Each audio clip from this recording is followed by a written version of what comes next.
This lecture is about adolescent identity formation. So first we're going to talk about Erikson. There's a lot of other information out there that you can refer to on Erikson.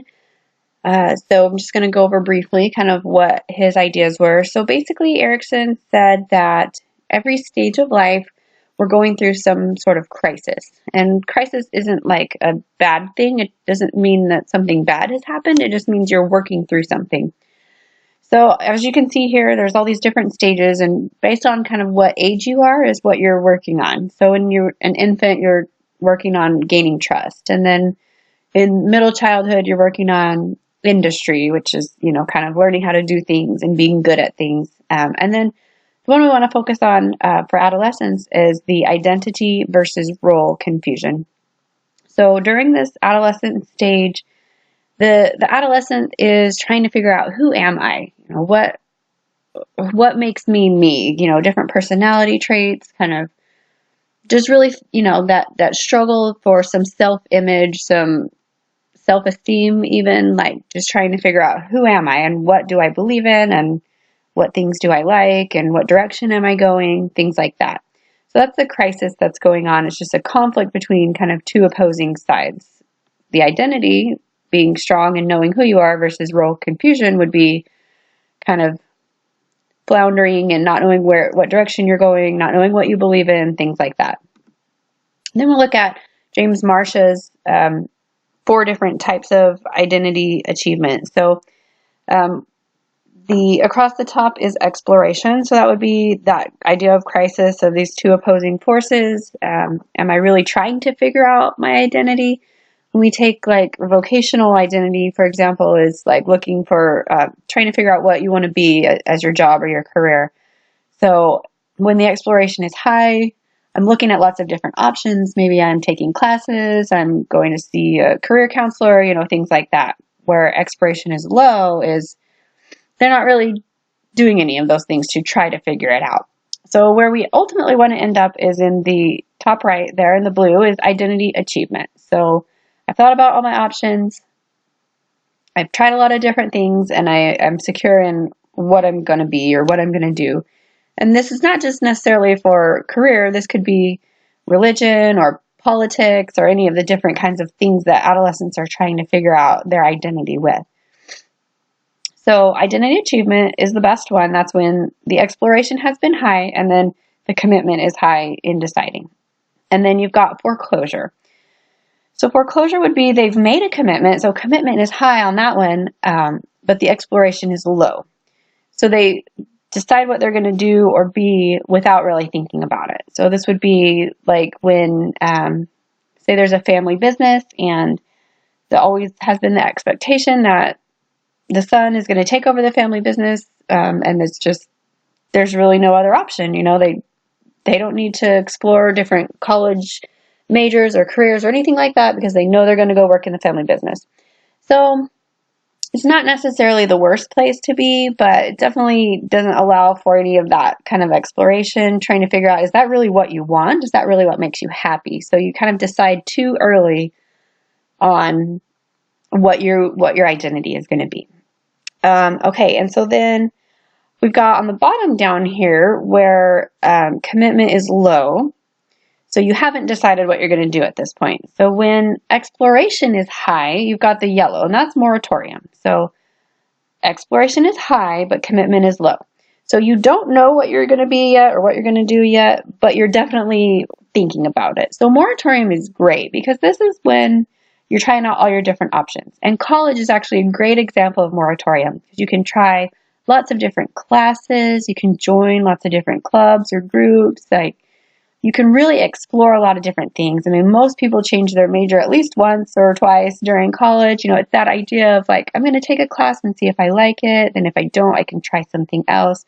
They haven't decided yet, but they're working towards it. And they're definitely exploring lots of different options. And then the bottom red is probably the worst place to be. And that's when both are low. Exploration is low and commitment is low. And that's identity diffusion. So this is like, I don't know what I'm going to do, but I don't even care to find out. So this is like the typical kind of teenager that lives in the basement that's just playing video games. They they say things like, I don't need to worry about college. I'm just a teenager. Why would I need to think about that? So they don't know who they are, but they're not even trying to find out. So that would be identity diffusion. So a few of the things that adolescents will typically be searching for their identities.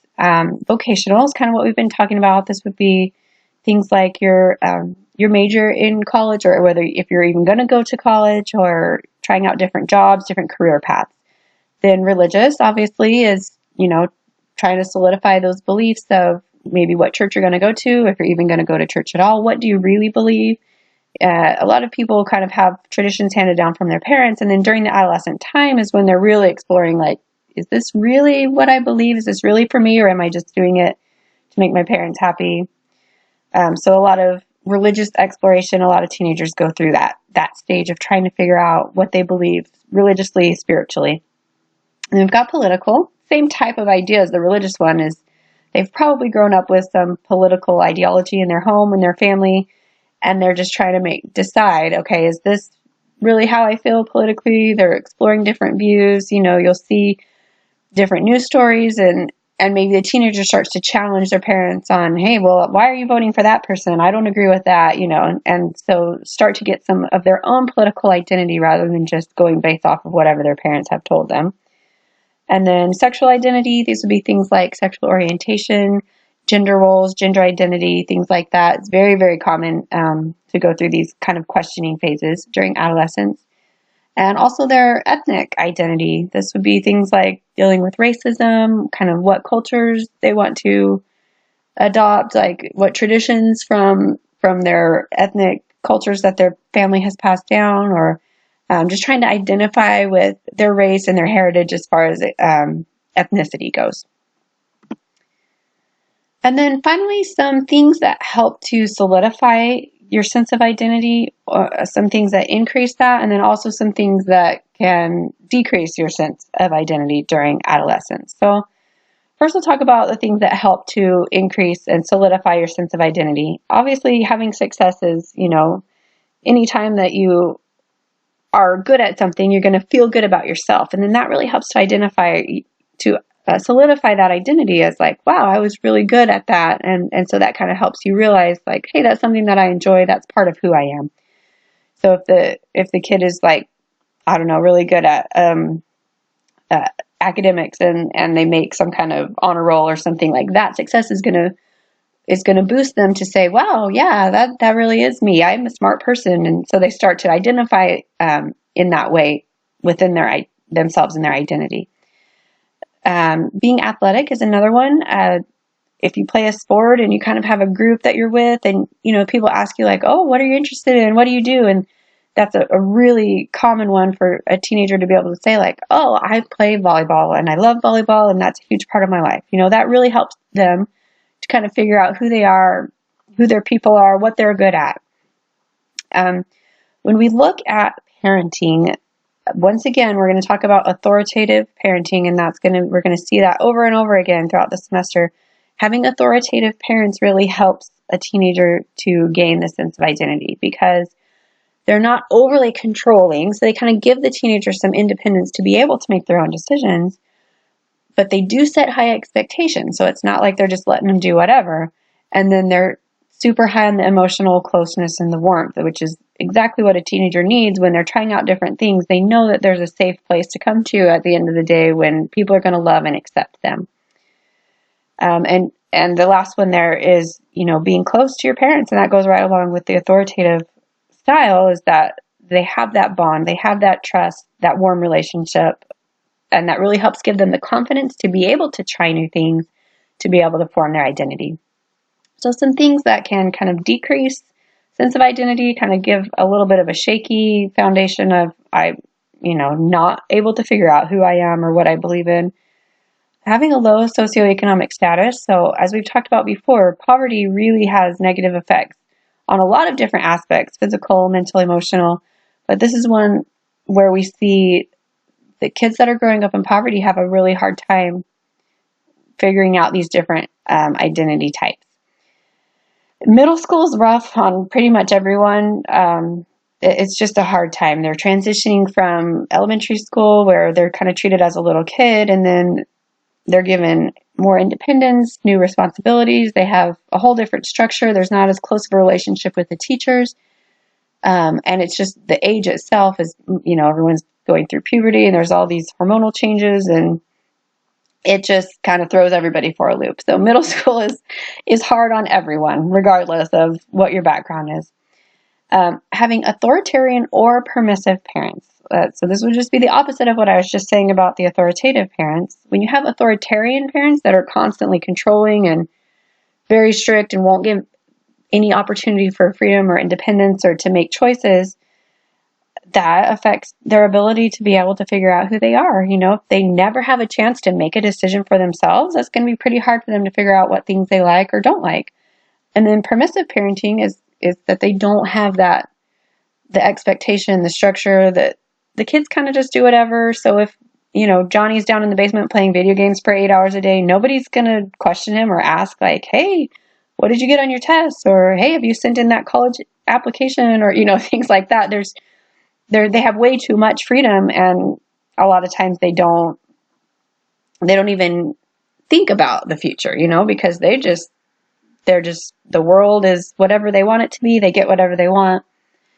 So they don't really have opportunities to gain that sense of identity.